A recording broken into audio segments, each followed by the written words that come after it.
Mysuru sandal soap ಅರ್ಪಿಸುವ ಸಂಚಾರಿ Mysuru sandal soap ಭಾರತದ ಹೆಮ್ಮೆ, ವಿಶ್ವದ ಆಯ್ಕೆ. ಈ ಕಾರ್ಯಕ್ರಮದ ಪ್ರಾಯೋಜಕರು ಸಿರಿ ನೇಚರ್ ರೂಸ್ಟ್.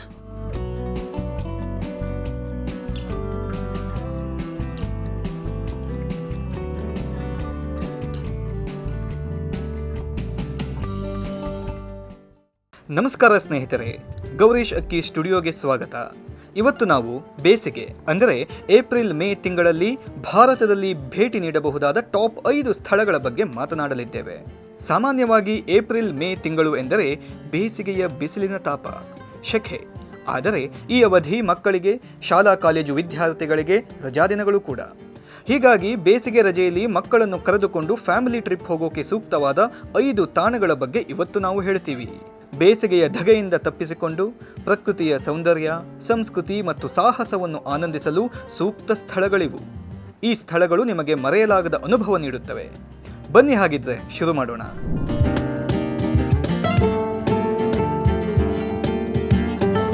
ನೀವು ಭೇಟಿ ನೀಡಬಹುದಾದ ಮೊದಲ ಸ್ಥಳ ನಮ್ಮ ಕೊಡಗು.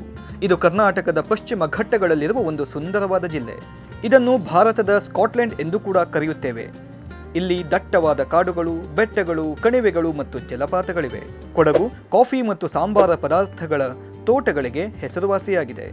ಕಾವೇರಿ ನದಿ ಉಗಮ ಸ್ಥಾನವಾದ ತಲಕಾವೇರಿ ಇರುವುದು ಕೂಡ ನಮ್ಮ ಕೊಡಗಿನಲ್ಲಿ. ಮಡಿಕೇರಿ ಇಲ್ಲಿಯ ಪ್ರಮುಖ ಪಟ್ಟಣವಾಗಿದೆ. ಕೊಡವರು ಇಲ್ಲಿನ ಪ್ರಮುಖ ಜನಾಂಗವಾಗಿದ್ದು ಅವರ ವಿಶಿಷ್ಟ ಸಂಸ್ಕೃತಿ ಮತ್ತು ಸಂಪ್ರದಾಯಗಳಿಗೆ ಈ ಪ್ರದೇಶವು ಹೆಸರುವಾಸಿಯಾಗಿದೆ. ಕೊಡಗು ತನ್ನ ಪ್ರಾಕೃತಿಕ ಸೌಂದರ್ಯ ಮತ್ತು ಆಹ್ಲಾದಕರ ವಾತಾವರಣದಿಂದಾಗಿ ಪ್ರವಾಸಿಗರ ನೆಚ್ಚಿನ ತಾಣವಾಗಿದೆ. ಹಾಗಿದ್ದರೆ ಬೇಸಿಗೆಯಲ್ಲಿ ಯಾಕೆ ನೀವು ಕೊಡಗಿಗೆ ಪ್ರವಾಸ ಕೈಗೊಳ್ಳಬೇಕು? ಬನ್ನಿ ಅದರ ಬಗ್ಗೆ ತಿಳಿಯೋಣ. ನೀವು ಬೇಸಿಗೆಯ ಅವಧಿಯಲ್ಲಿ ಕೊಡಗಿಗೆ ಭೇಟಿ ನೀಡುತ್ತೀರಿ ಎಂದಾದರೆ ಅಲ್ಲಿ ನಿಮಗೆ ಸಿಗುವುದು ತಂಪಾದ ಆಹ್ಲಾದಕರ ವಾತಾವರಣ. ಈ ಸಮಯದಲ್ಲಿ ಅಲ್ಲಿನ ತಾಪಮಾನ 15 ಡಿಗ್ರಿ ಸೆಲ್ಸಿಯಸ್ನಿಂದ 24 ಡಿಗ್ರಿ ಸೆಲ್ಸಿಯಸ್ ತನಕ ಇರುತ್ತದೆ. ಮಕ್ಕಳಿಗೆ ರಜಾ ಸಮಯದಲ್ಲಿ ಯಾವುದಾದರೂ ತಂಪಾದ ವಾತಾವರಣದಲ್ಲಿ ರಜೆಯ ಮಜವನ್ನು ಅನುಭವಿಸಲು ನೀವು ಇಷ್ಟಪಟ್ಟರೆ ಕೊಡಗು ನಿಮ್ಮ ಮೊದಲ ಆಯ್ಕೆಯಾಗಿರಲಿ. ಇಲ್ಲಿ ನೀವು ಏನನ್ನು ನೋಡಬಹುದು? ಪ್ರಶಾಂತವಾಗಿ ನೀರಿನ ಧುಮುಕುವ ಸದ್ದನ್ನು ಕೇಳುತ್ತಾ ಹಾಯಾಗಿ ಕಾಲ ಕಳೆಯಲು ಅಬ್ಬೆ ಜಲಪಾತ ಇಲ್ಲಿದೆ. ಆನೆಗಳೊಂದಿಗೆ ಸಮಯ ಕಳೆಯಲು ದುಬಾರೆ ಎಲಿಫೆಂಟ್ ಕ್ಯಾಂಪ್ಗೆ ಕೂಡ ನೀವು ಹೋಗಬಹುದು.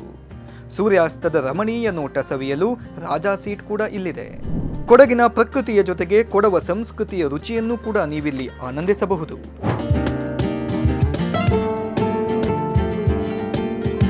ಮುನ್ನ ಇದು ಕೇರಳ ರಾಜ್ಯದ ಇಡುಕ್ಕಿ ಜಿಲ್ಲೆಯಲ್ಲಿರುವ ಒಂದು ಸುಂದರವಾದ ಗಿರಿಧಾಮ. ಇದು ಸಮುದ್ರ ಮಟ್ಟದಿಂದ ಸುಮಾರು 1600 ಮೀಟರ್ ಎತ್ತರದಲ್ಲಿದೆ. ಮುನ್ನಾರ್ ತನ್ನ ಹಚ್ಚ ಹಸಿರಿನ ಚಹಾ ತೋಟಗಳಿಗೆ ವಿಶ್ವದಲ್ಲಿಯೇ ಪ್ರಸಿದ್ಧವಾಗಿದೆ. ಮುನ್ನಾರ್ 3 ನದಿಗಳಾದ ಮುತಿರಪೂಜಾ, ನಲ್ಲತನ್ನಿ ಮತ್ತು ಕುಂಡಲಿ ನದಿಗಳ ಸಂಗಮವಾಗಿರುತ್ತದೆ. ಈ ಪ್ರದೇಶವು ದಟ್ಟವಾದ ಕಾಡುಗಳು, ಅಂಕುಡೊಂಕಾದ ಬೆಟ್ಟಗಳು ಮತ್ತು ಆಕರ್ಷಕ ಕಣಿವೆಗಳಿಂದ ಕೂಡಿವೆ. ಮುನ್ನಾರ್ ಒಂದು ಕಾಲದಲ್ಲಿ ಬ್ರಿಟಿಷರ ಬೇಸಿಗೆ ವಿಹಾರ ತಾಣವಾಗಿತ್ತು. ಇಲ್ಲಿನ ಆಹ್ಲಾದಕರ ವಾತಾವರಣ ಮತ್ತು ಪ್ರಾಕೃತಿಕ ಸೌಂದರ್ಯ ಪ್ರವಾಸಿಗರನ್ನು ಆಕರ್ಷಿಸುತ್ತದೆ. ಅತಿ ಎತ್ತರವಾದ ಅನೈಮುಡಿ ಶಿಖರ ಕೂಡ ಇಲ್ಲಿ ಸಮೀಪದಲ್ಲಿದೆ. ಮುನ್ನಾರು ವನ್ಯಜೀವಿ ಸಂರಕ್ಷಣೆಗೂ ಹೆಸರುವಾಸಿಯಾಗಿದ್ದು ಅನೇಕ ವಿಶಿಷ್ಟ ಸಸ್ಯ ಮತ್ತು ಪ್ರಾಣಿ ಸಂಕುಲಗಳನ್ನು ಹೊಂದಿದೆ. ಏಪ್ರಿಲ್ ಮತ್ತು ಮೇ ತಿಂಗಳುಗಳಲ್ಲಿ ಮುನ್ನಾರ್ನ ತಾಪಮಾನ 16ರಿಂದ 22 ಡಿಗ್ರಿ ಸೆಲ್ಸಿಯಸ್ ತನಕ ಇರುತ್ತದೆ. ನೀವು ಒಂದು ಒಳ್ಳೆಯ ರಿಫ್ರೆಶ್ಮೆಂಟ್ ಪಡೆಯಲು ಇದು ಸೂಕ್ತ ಸ್ಥಳವಾಗಿದೆ. ಮುನ್ನಾರ್ನಲ್ಲಿ ನೀವು ಏನನ್ನು ನೋಡಬಹುದು?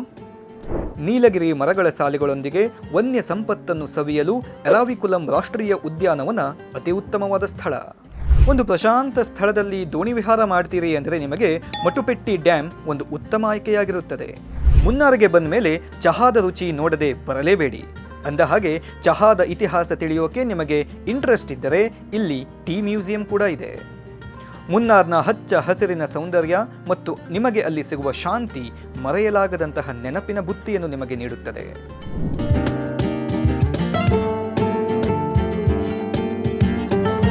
ಅಂಡಮಾನ್ ಮತ್ತು ನಿಕೋಬಾರ್ ದ್ವೀಪಗಳು ಬಂಗಾಳ ಕೊಲ್ಲಿಯಲ್ಲಿರುವ ಒಂದು ಕೇಂದ್ರಾಡಳಿತ ಪ್ರದೇಶ.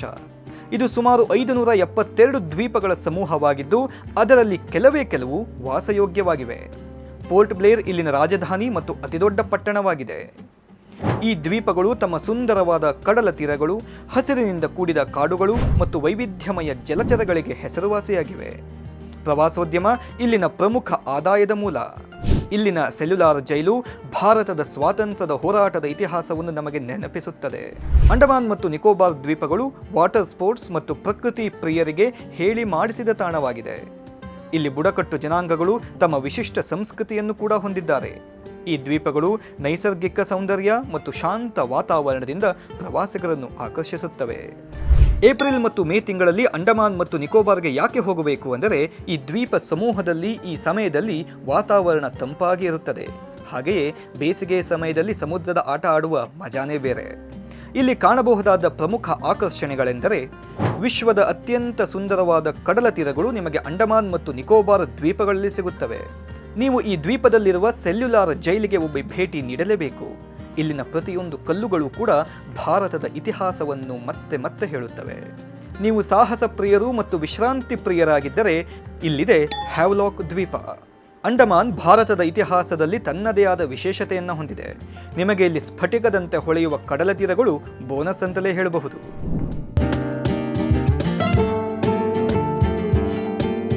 ಗ್ಯಾಂಗ್ಟಾಕ್ ಇದು ಸಿಕ್ಕಿಂ ರಾಜ್ಯದ ರಾಜಧಾನಿ ಮತ್ತು ಅಲ್ಲಿಯ ಅತಿದೊಡ್ಡ ನಗರವಾಗಿದೆ. ಇದು ಪೂರ್ವ ಹಿಮಾಲಯದ ತಪ್ಪಲಿನಲ್ಲಿ ಸುಮಾರು 5,500 ಅಡಿ ಎತ್ತರದಲ್ಲಿ ನೆಲೆಸಿದೆ. ಈ ಗಿರಿಧಾಮವು ತನ್ನ ನಯನ ಮನೋಹರವಾದ ನೋಟಗಳು, ಶುದ್ಧ ಪರಿಸರ ಮತ್ತು ಕಾಂಚನಜುಂಗಾ ಪರ್ವತ ಶ್ರೇಣಿಯ ಭವ್ಯ ದೃಶ್ಯಗಳಿಗೆ ಹೆಸರುವಾಸಿಯಾಗಿದೆ. ಗ್ಯಾಂಗ್ಟಾಕ್ ಸಂಸ್ಕೃತಿ ಮತ್ತು ಆಧುನಿಕತೆಯ ವಿಶಿಷ್ಟ ಮಿಶ್ರಣವನ್ನು ಹೊಂದಿದೆ. ಅಲ್ಲಿ ಸಾಂಪ್ರದಾಯಿಕ ಬೌದ್ಧ ಮಠಗಳು ಮತ್ತು ಆಧುನಿಕ ಕಟ್ಟಡಗಳು ಜೊತೆಯಾಗಿವೆ. ಇಲ್ಲಿಯ ಪ್ರಮುಖ ಆಕರ್ಷಣೆಗಳಲ್ಲಿ ಎಂಚೆ ಮಠ, ನಾಥೂಲಾ ಪಾಸ್, ಗಣೇಶ್ ಟೋಕ್ ಮತ್ತು ಹನುಮಾನ್ ಟೋಕ್ ಸೇರಿವೆ. ಗ್ಯಾಂಗ್ಟಾಕ್ ಶಾಪಿಂಗ್ ಮತ್ತು ಸ್ಥಳೀಯ ಸಿಕ್ಕಿಂ ಖಾದ್ಯಗಳನ್ನು ಸವಿಯಲು ಉತ್ತಮ ಸ್ಥಳವಾಗಿದೆ. ಪ್ರವಾಸಿಗರಿಗೆ ಇದು ಶಾಂತಿಯುತ, ಆಹ್ಲಾದಕರ ಅನುಭವವನ್ನು ನೀಡುತ್ತದೆ. ವರ್ಷವಿಡೀ ಆಹ್ಲಾದಕರ ಹವಾಮಾನವನ್ನು ಹೊಂದಿರುವ ಗ್ಯಾಂಗ್ಟಾಕ್ ಭಾರತದ ಜನಪ್ರಿಯ ಪ್ರವಾಸಿ ತಾಣಗಳಲ್ಲಿ ಒಂದಾಗಿದೆ. ಸಿಕ್ಕಿಂನ ಒಂದು ವಿಶೇಷತೆ ಎಂದರೆ ಬೇಸಿಗೆಯ ದಿನದಲ್ಲಿ ಭಾರತದ ಎಲ್ಲ ಕಡೆ ಬಿಸಿಲಿನ ಬೇಗೆಯಿಂದ ಬೇಯುತ್ತಿದ್ದರೆ ಇಲ್ಲಿ ಮಾತ್ರ ತಾಪಮಾನ 10 ಡಿಗ್ರಿ ಸೆಲ್ಸಿಯಸ್ನಿಂದ 20 ಡಿಗ್ರಿ ಸೆಲ್ಸಿಯಸ್ ತನಕ ಇರುತ್ತದೆ. ಈ ಸಮಯದಲ್ಲಿ ನೀವು ಸಿಕ್ಕಿಂಗೆ ಹೋದರೆ ಈ ಪ್ರಮುಖ ಸ್ಥಳಗಳನ್ನು ನೋಡದೆ ಬರಲೇಬೇಡಿ. ಅವುಗಳೆಂದರೆ ತಿಳಿಯಾದ ಸರೋವರದ ಸೌಂದರ್ಯವನ್ನು ಸವಿಯುವ ನಿಸರ್ಗ ಪ್ರಿಯರು ನೀವಾಗಿದ್ದರೆ ಸಿಕ್ಕಿಂನಲ್ಲಿರುವ ಸಾಂಗೋ ಲೇಕ್ ಅನ್ನು ನೀವು ನೋಡಲೇಬೇಕು. ಆಧ್ಯಾತ್ಮಿಕ ಸ್ಥಳಗಳನ್ನು ಭೇಟಿ ಮಾಡುವ ಹವ್ಯಾಸ ನಿಮಗಿದ್ದರೆ ನೀವು ಇಲ್ಲಿಯ ರೂಮ್ಟೇಕ್ ಮೊನಾಸ್ಟ್ರಿಯನ್ನು ಒಮ್ಮೆ ನೋಡಲೇಬೇಕು. ಸಿಕ್ಕಿಂನಲ್ಲಿ ನೀವು ಶಾಪಿಂಗ್ ಮಾಡಬೇಕು ಮತ್ತು ಅಲ್ಲಿಯ ಸ್ಥಳೀಯ ಆಹಾರಗಳನ್ನು ಸವಿಯಬೇಕು ಎಂದುಕೊಂಡಿದ್ದರೆ ಅಲ್ಲಿ ಕೂಡ ಒಂದು MG ರೋಡ್ ಇದೆ. ಗ್ಯಾಂಗ್ಟಾಕ್ನಲ್ಲಿ ನೀವು ಸ್ಥಳೀಯ ಸಂಸ್ಕೃತಿಯ ಜೊತೆಗೆ ನಿಸರ್ಗದ ಸೌಂದರ್ಯವನ್ನು ಕೂಡ ಆನಂದಿಸುತ್ತೀರಿ.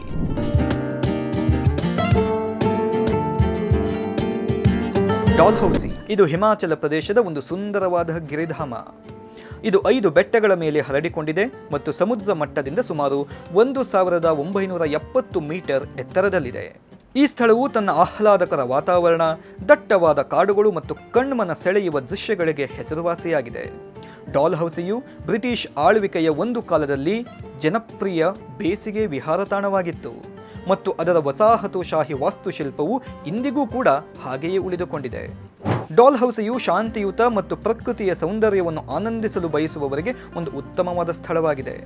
ಟ್ರೆಕ್ಕಿಂಗ್ ಮತ್ತು ಇತರ ಸಾಹಸ ಚಟುವಟಿಕೆಗಳಿಗೂ ಕೂಡ ಇದು ಸೂಕ್ತವಾಗಿದೆ.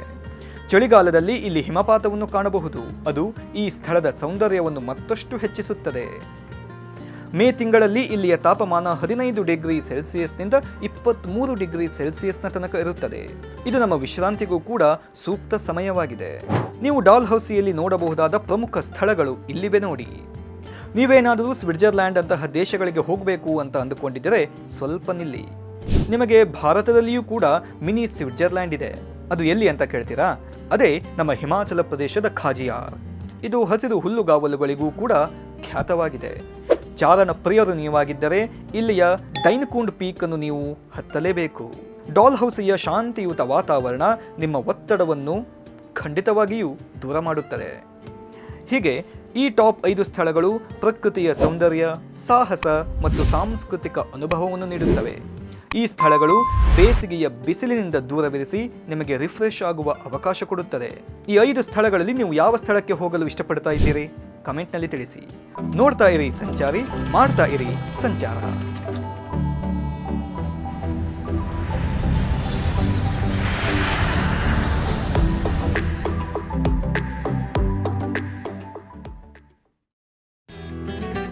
ಮೈಸೂರು ಸ್ಯಾಂಡಲ್ ಸೋಪ್ ಅರ್ಪಿಸುವ ಸಂಚಾರಿ ಮೈಸೂರು ಸ್ಯಾಂಡಲ್ ಸೋಪ್ ಭಾರತದ ಹೆಮ್ಮೆ, ವಿಶ್ವದ ಆಯ್ಕೆ. ಈ ಕಾರ್ಯಕ್ರಮದ ಪ್ರಾಯೋಜಕರು ಸಿರಿ ನೇಚರ್ ರೂಸ್ಟ್.